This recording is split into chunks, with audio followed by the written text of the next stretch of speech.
Olá, eu sou Lívia Leão e esse é o Li no Livro.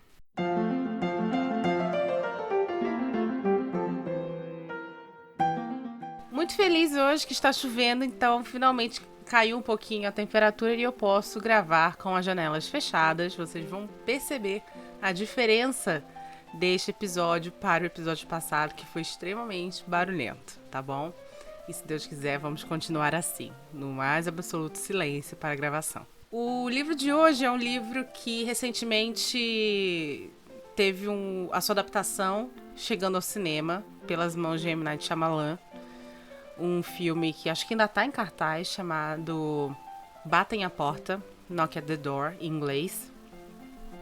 Então estamos falando do livro O Chalé no Fim do Mundo, do Paul Tremblay, que é um professor de matemática nascido no Colorado, nos Estados Unidos, em 1971. E ele sempre gostou de terror e muito grande leitor de Stephen King. Ele resolve então escrever um livro em 2015 chamado Na Escuridão da Mente, que eu não li, mas a sinopse é fantástica, que conta a história de uma menina que começa a ter sinais profundos de esquizofrenia. E depois que nenhum dos tratamentos dá certo, a família então resolve apelar para o místico e resolve chamar um padre para fazer um possível exorcismo. E o livro inteiro é contado anos depois, pelo ponto de vista da irmã mais nova que viu tudo acontecer. Esse livro ganhou em 2015 o Bram Stoker Awards de melhor drama, melhor romance no caso. E em 2018, o Paul escreve O Chalé no Fim do Mundo, que também ganha o Bram Stoker Awards de melhor romance. E hoje em dia ele é jurado desse prêmio. Então você vê aí que ele é um cara que tem a sua raiz muito profunda no gênero do terror e da dark fantasy e tal. Particularmente no caso de O Chalé no Fim do Mundo, eu acho que eu não colocaria esse livro como um livro de terror. Existem momentos de grande suspense dentro desse livro, de situações bem violentas, mas eu acho que a beleza desse livro, e eu vou falar a beleza porque realmente esse livro é um livro muito bom, eu gostei muito de ter lido, é o drama que esse livro traz para as pessoas. Ele vai contar a história de um casal, o Andrew e o Eric, um casal LGBT que está passando um final de semana numa cabana, num chalé, no caso, perto de um lago. E eles estão com a filhinha deles, de 7 aninhos, que é a Wen, que é uma menina adotada da China. E eles são uma família muito amorosa. Eles são muito amorosos. O Eric e o Andrew têm um relacionamento lindo. Eles se amam profundamente. A Wen é uma menina, assim, doce e que ama muito os pais dela. E que mesmo que ela tenha as questões, porque eles são muito abertos com ela sobre a adoção dela, sobre como ela chegou até eles, né? Ela é uma menina muito amorosa, uma menina muito esperta. É uma família linda, gente. Linda, linda, linda. Até que no primeiro dia de estadia deles, aparece um grupo de 4 pessoas. Invadem o chalé onde eles estão. E essas 4 pessoas precisam convencê-los de se sacrificar. Sacrificar um dos 3 por livre e espontânea vontade. Porque se isso não ocorrer, segundo essas 4 pessoas, o mundo vai acabar. O apocalipse vai se estabelecer e o mundo vai acabar. Antes que você pare este episódio achando que vai ter grandes spoilers do filme, eu preciso falar pra você que da metade pro final, este livro vai por um caminho totalmente oposto do filme, tá bom? Então, não se preocupe. Obviamente, sobre o livro, eu vou tentar segurar ao máximo coisas que podem estragar a experiência de vocês. Eu não quero que isso aconteça, até porque é um livro muito delicioso de ler, muito tranquilo. O Paul, ele tem uma escrita muito sucinta, até o desenrolar dos conflitos dele são muito sucintos. O livro inteiro acontece num período de 2 dias, num único local, e já começa na ação, né? A primeira cena é o Wayne no jardinzinho, caçando gafanhoto e visualizando o Leonard, que é o líder dessas quatro pessoas, se aproximando dela. Então já começa a ação, tá? Então é um livro muito sucinto. Os conflitos são expostos de maneira muito direta. As digressões do passado, em que você vai conhecer mais e mais sobre essa família do Eric, do Andrew e da Wayne, e se apaixonar por eles, porque eles são apaixonantes. São 3 personagens que tem um relacionamento de amor entre eles que é absurdo, assim. E aí você vai entendendo os conflitos dessas pessoas. E essas digressões que é onde você entende esses conflitos, elas são digressões muito rápidas, muito, muito claras, muito direto ao ponto. Não é mesmo assim uma escrita crua, tá, gente? É uma escrita tranquila. Mas ele não é um livro com gordura. É um livro, para você ter uma ideia, de 240 páginas. Você lê em, sei lá, 4 horas.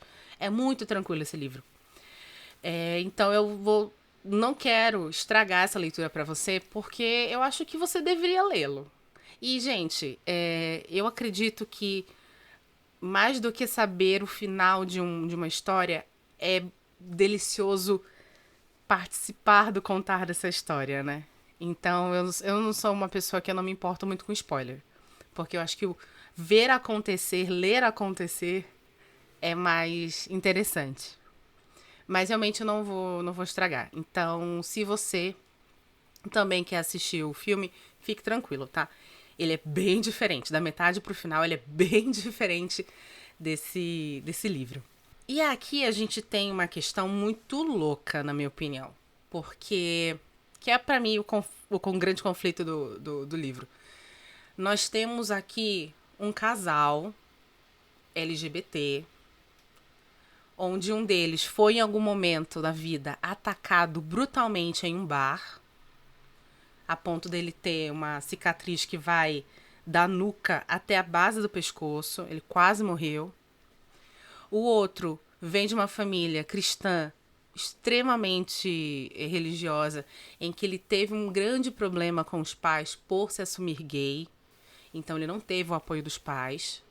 A Wen é uma criancinha que não conhece seu passado, não conhece seus pais biológicos, mas foi abandonada por eles e foi entregue ao governo chinês. E ela é uma criança que tinha lábio leporino, então ela teve que passar por inúmeras cirurgias depois de adotada, né? Tanto que tem uma coisinha dela olhar para as fotinhos dela quando ela era bebê, que os pais guardam, mas ela insiste em roubar as fotos.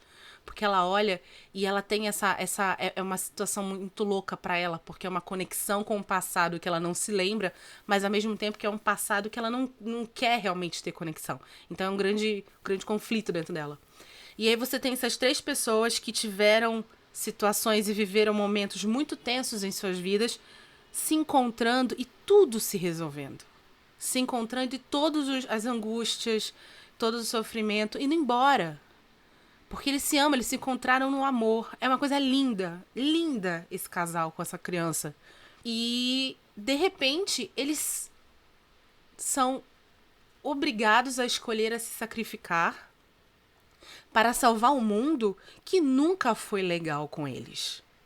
Isso é muito louco desse livro, na minha opinião, porque não é uma situação onde você tem um casal, uma família, né, que tem uma constituição mais padronizada para a sociedade que vivemos hoje, que seria de um homem, uma mulher e uma criança, ou até um casal de crianças. E aí eles têm, então, que se sacrificar pelo mundo, tal. Não, porque essas pessoas, elas têm backgrounds de sofrimento diferentes. E geralmente, tá? O mundo tende a não virar as costas para essas pessoas. O mundo tende a virar as costas pro Andrew, pro Eric e pra Wayne. E eles agora se encontram nessa situação em que eles precisam perder aquela coisa mais pura que eles encontraram, que é essa constituição de família, para salvar o mundo que merece ser salvo. Será? E isso vem num formato super estranho, de 4 pessoas.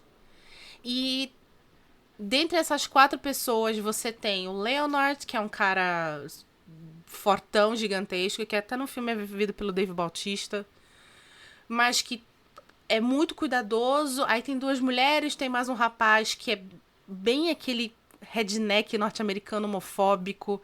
Então você fala assim, meu Deus, como é possível que essas pessoas precisem ser colocadas nessa situação? Então é um conflito quase moral, assim, na minha opinião, esse livro pra mim foi. Porque em nenhum momento da leitura desse livro, e gente, eu sou uma mulher heterossexual cis, tá? Eu posso ser indígena, mas minha pele é uma pele clara. E muita gente que me olha me acha branca. Embora eu não me identifique como branca. E mesmo assim, eu olho para esse livro e eu penso assim, nunca na minha vida que eu iria sacrificar o meu marido, nem o meu gato, nem o meu cachorro para salvar essa humanidade. Imagina essas 3 pessoas. É uma coisa muito louca. É muito louco, é muito louco. E o que acontece agora, que eu vou precisar contar algumas coisinhas, alguns pormenores de partes do livro, que fique tranquilo, não será o final. Eu vou precisar, antes disso, chamar a nossa patrocinadora e continuar depois. E se você não quiser saber, se você achar que aqui tá ótimo, muito obrigada pela sua audiência. Compartilhe esse episódio com seus amigos. Se você quiser saber um pouquinho mais sobre a vida e sobre os conflitos do Eric, do Andrew e da Wayne, por favor, fique depois do nosso comercial.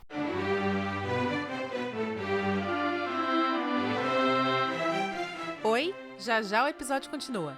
Mas antes eu queria agradecer a sua audiência e te lembrar que o Li no Livro é um podcast independente e sem patrocínio. Se você quer nos ajudar, por favor, compartilhe esse episódio com seus amigos. E estamos nos principais agregadores de podcast, inclusive agregadores gratuitos. Obrigada!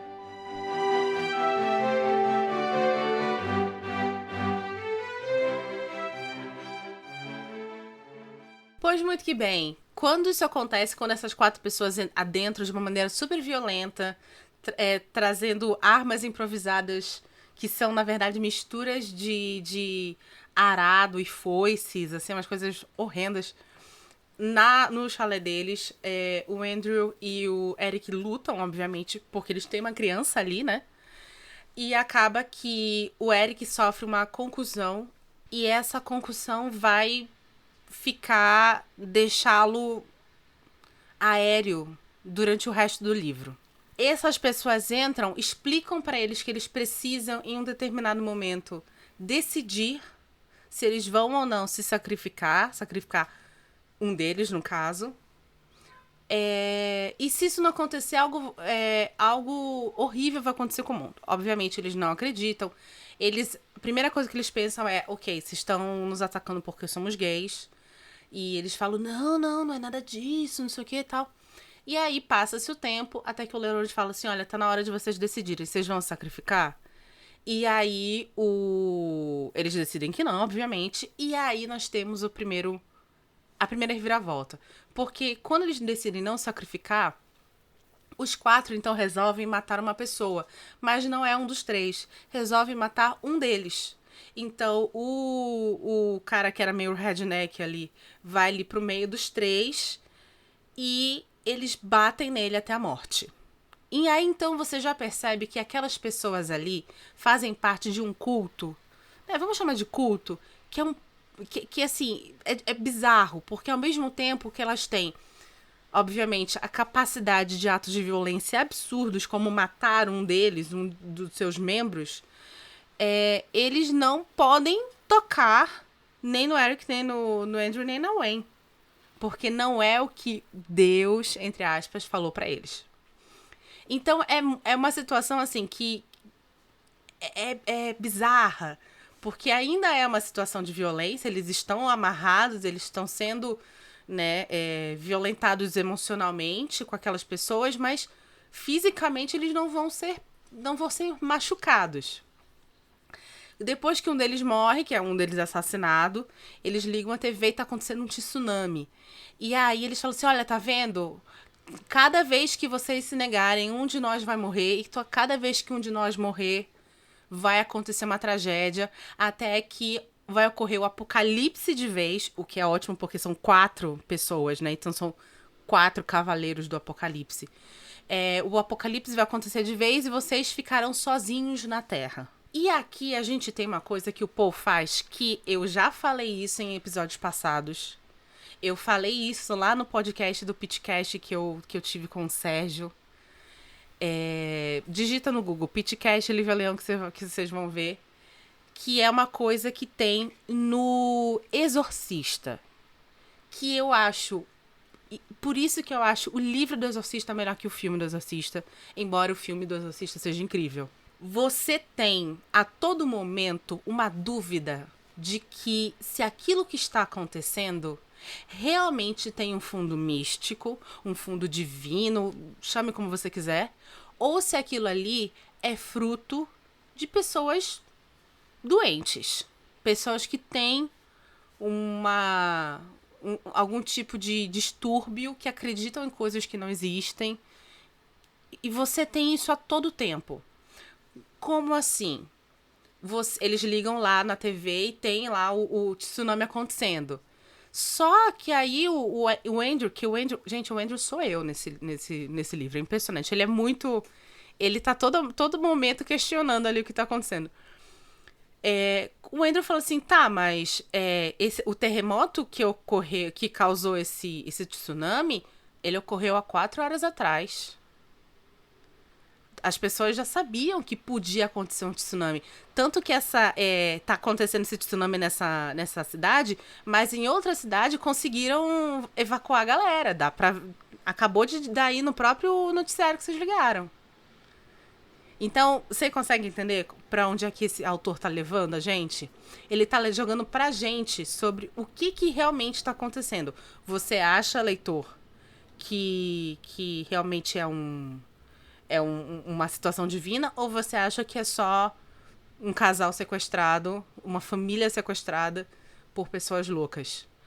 Para mim, hoje em dia, que adoro esse tipo de confronto entre leitores e escritor, eu te falo, quando o escritor faz isso, é porque o mais importante não é saber quem tá certo nessa história.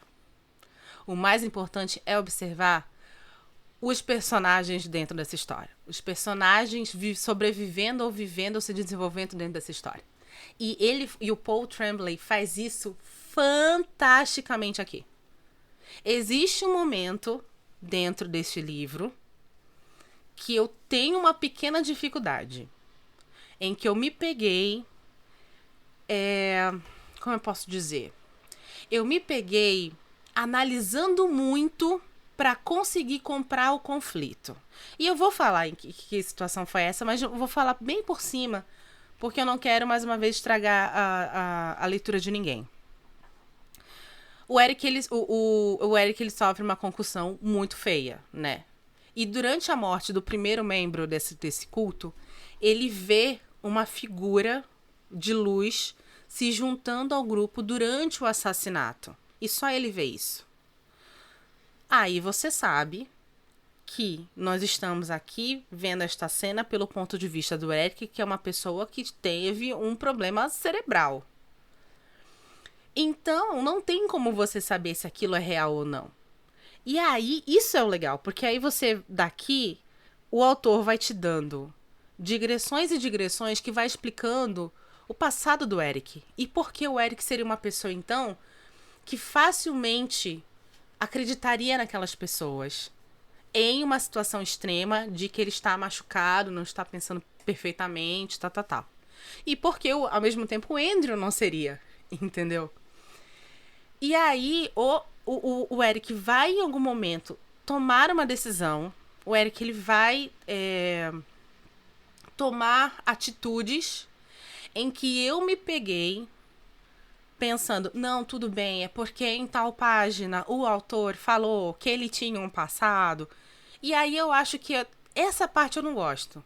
Porque eu acredito que se isso tivesse sido feito de uma maneira mais... como eu posso dizer? Uma maneira mais palatável, uma maneira mais tangível. Essa é a palavra. Uma maneira mais tangível, eu não precisaria estar voltando na minha memória sobre o que eu li para justificar ou para tentar compreender uma atitude que a priori, daquele personagem a priori, não condiz com a situação ali que está sendo vivida. No filme, o M. Night Shyamalan, ele é um diretor que ele tem altos e baixos, acho que todo mundo sabe disso. É conhecidíssimo isso pelo público. Nesse filme, ele adapta esse livro e essa parte do meio pro final, ele simplifica. E por que ele vai simplificar? Exatamente para que isso que eu acabei de descrever para vocês não ocorra. Ele simplifica para justificar de uma maneira muito mais tangível e muito mais compreensível para a audiência atitudes que não só o Eric vai tomar, atitudes que o Andrew, o Eric, qualquer outra pessoa ali que tá, qualquer outro personagem vai tomar. Então, para o espectador do cinema, as motivações e os conflitos, as atitudes acabam sendo mais compreensíveis porque o enredo foi simplificado. No livro, o enredo ele tem sim muita raiz de personagem, muita camada de personagem para identificar as ações que eles tomam. Isso é lindo, isso é bacana, isso mostra que o autor mergulhou na psique dos seus personagens, mas em alguns momentos isso torna o livro muito inverossímil pra mim. E olha que a gente tá falando de um livro sobre o fim do mundo, entendeu? Eu também aqui preciso destacar que esse livro inteiro, ele é contado através de um narrador onisciente, onipresente, exceto um único capítulo, que é o único capítulo que, por sinal, é contado pelo ponto de vista de uma das mulheres que adentrou a casa. E este capítulo é perfeito. Porque esta senhora, ela vai contar como se ela estivesse, na verdade, assistindo ela fazer tudo aquilo. Então você entende que aquelas pessoas daquele culto, eles não estão agindo em sua total compreensão da situação. Elas não estão agindo como se elas realmente quisessem fazer isso. Elas estão agindo porque é como se um transe, até acho que ela até fala isso, é como se um transe, uma outra criatura, uma outra alma, uma outra mente tomasse conta do corpo delas e elas estivessem assistindo aquilo ser feito. É maravilhoso como um autor passa tudo isso só mudando a voz do texto. Ai, gente, literatura é muito bom. Eu só falo isso pra vocês. Esse livro, mais uma vez, é incrível. Mas digo de novo, existe ali esse problema do Eric em uma situação determinada pra mim, mas esse livro depois voltou a se desenvolver muito tranquilamente. Ele tem momentos super tensos. É um livro que tem descrição de violência extrema, então não vá achando que é só uma questão filosófica, tá? Não, tem violência extrema.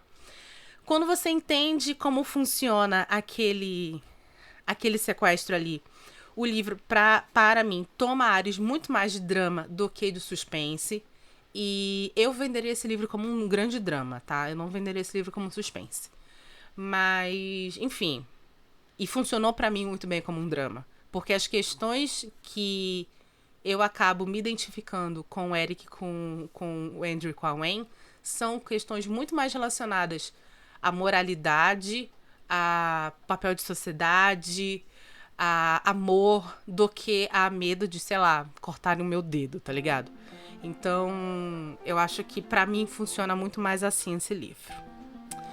E vá no cinema assistir. O M. Night Shyamalan não tá me pagando absolutamente nada, mas vá no cinema assistir. Acho que a gente tá passando por uma situação em que o cinema mundial tá entrando em crise, porque nós passamos 2 anos de pandemia, os preços do cinema estão absurdos, mas demanda tem. Tanto que nós tivemos recentemente uma semana de R$10 o ingresso no Cinemark, se eu não me engano, não vou lembrar onde. E salas lotadas. Então, demanda existe. O que não existe é acessibilidade para que as pessoas possam ir ao cinema, possam conhecer não só o filme, como possam comprar os livros também. Livro no Brasil é uma coisa cara. Hábito de leitura é uma coisa cara. Deus sabe, porque meu cartão de crédito também sabe, né? Mas é o que tem pra hoje. E às vezes eu fico pensando, vamos então fazer o que contra isso? Vamos aprender a votar e vamos compartilhar os livrinhos que temos aqui com outras pessoas que não leram, emprestar e ter essa troca. Eu acho que isso é super necessário. Porque, mais uma vez, ler é algo caro. Se você gostou desse episódio, compartilhe com seus amigos. Vamos fazer todo mundo entrar para a família ler no livro.